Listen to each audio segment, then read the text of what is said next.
Lucifer ഒരു രാഷ്ട്രീയ സിനിമയല്ലെന്ന് സംവിധായകൻ പൃഥ്വിരാജ്.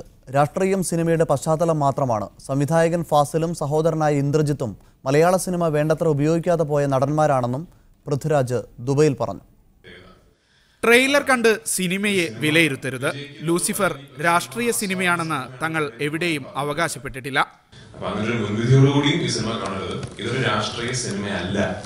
ഈ സിനിമയുടെ കഥയുടെ പശ്ചാത്തലത്തിന്റെ സ്വഭാവങ്ങളിൽ ഒന്ന് രാഷ്ട്രീയപരമാണ് എന്ന് മാത്രം.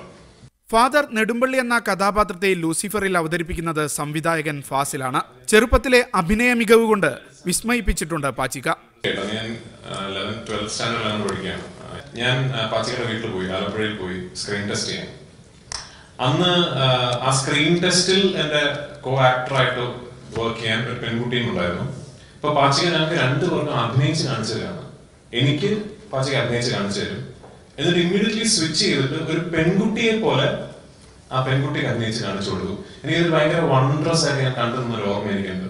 ആ പെൺകുട്ടി അസിൻ തോട്ടുകളായിരുന്നു ആക്ച്വലി. ചേട്ടൻ ഇന്ദ്രജിത്തിലെ നടനെ സംവിധായകനായ അനുജൻ എങ്ങനെ കാണുന്നു? ഇപ്പോഴും മലയാള സിനിമ വേണ്ട വിധത്തിൽ ഉപയോഗിച്ചിട്ടില്ലാത്ത ഒരു റിയലി സ്കിൽഡ് നുവൻസ്ഡ് ആക്ടറാണ് Indrajith. What he did in front of the camera is so good. എനിക്ക് ഒരു ഷോട്ടിൽ ഞാൻ ആക്ച്വലി ആഗ്രഹിച്ചു ഏതൊരു ഷോട്ടിൽ എന്താണെന്നൊക്കെ ചോദിക്കാൻ പറ്റുമെന്ന്. പക്ഷെ അതിനൊരു അവസരം തന്നില്ല എനിക്ക്. Actually he really nailed the character എന്നാണ് എനിക്ക് തോന്നുന്നത്. നായിക മഞ്ജു വാര്യർ, നടൻ ടൊവിനോ തോമസ്, തിരക്കഥാകൃത്ത് മുരളി ഗോപി, നിർമ്മാതാവ് ആന്റണി പെരുമ്പാവൂർ എന്നിവരും വാർത്താ സമ്മേളനത്തിൽ പങ്കെടുത്തു. Media 1 Dubai.